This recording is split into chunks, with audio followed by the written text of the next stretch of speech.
Good afternoon, you ruddy lovely people. Somehow it has finished Tottenham 2, Bournemouth 2 today at the Tottenham Hotspur Stadium. The points are shared and I can't get my head around that. I really can't. Watching that game, I thought for most of those 90 minutes, Bournemouth were by far the better team. I thought they were defensively well organised. I thought their midfield looked creative and solid as well. I thought up top, as I say, they were creating some really good chances.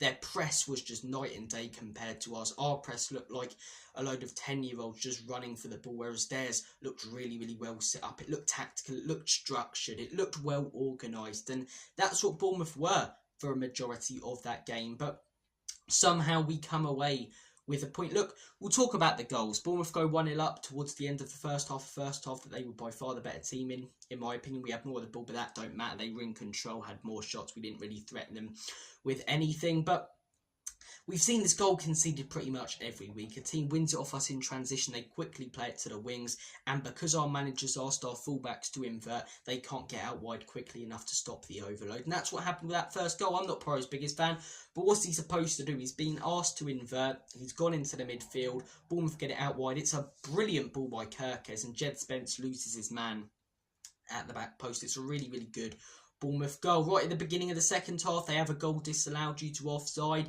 Didn't seem to wake up Spurs, though. We were still sleepy on that pitch, and they get their second, as I say, Evan Nilsson. It's so easy to cut through Spurs, as I say again. They win it off us when we're high up the pitch. And yeah, we just got barely any bodies back. The team is still on the halfway line. Clearly haven't learnt our lesson this season and even today. And Bournemouth go 2-0 up, and it looked like they were going to wrap up the points. They probably should have with a lot of the chances they had. 30 seconds in, they had a big chance. They had plenty, as I say, scattered across the entire game. But then Pape Matar Sarr scores one of the most excellent and unreal accidental goals I think I've ever seen. It obviously wasn't on purpose. It was like that Masuaku one against Chelsea a few years ago for West Ham. It's clearly a cross, but somehow finds its way into the back of the onion bag. And even after that, we didn't seem to have much momentum until finally James Maddison comes on the pitch. He gets the ball in a promising position. The wingers are making runs, and because finally we have an attacking midfielder and creator on the pitch, he finds those runs and it leads to a penalty. It's a great finish by Son. He draws in the stupidity from Kepa. And as I say, we come away with a point. Again, I can't wrap my head around how, because I genuinely think for a majority of that game, they were the better team. They looked better on the ball. Off the ball, as I say, I can't state enough. When Spurs were pressing, it looked like a load of moths heading for a flame. It looked like, you know, you see like under 10s and under 11s game for anyone who's got kids out there, and just all of them just run towards the ball. It don't matter where the ball is or who's got the ball. They just all sort of circle the ball and run towards it. That's what it looked like from Spurs. Whereas Bournemouth, man-to-man pressing, as I say, making it difficult, picking up spaces to make passes difficult and intercepting us. They looked really well structured and well organised. And as I say, it's a draw, it's a point, but I'm not letting that result fool me. It was yet another pathetic Spurs performance. The worst Spurs performance I've seen since Thursday.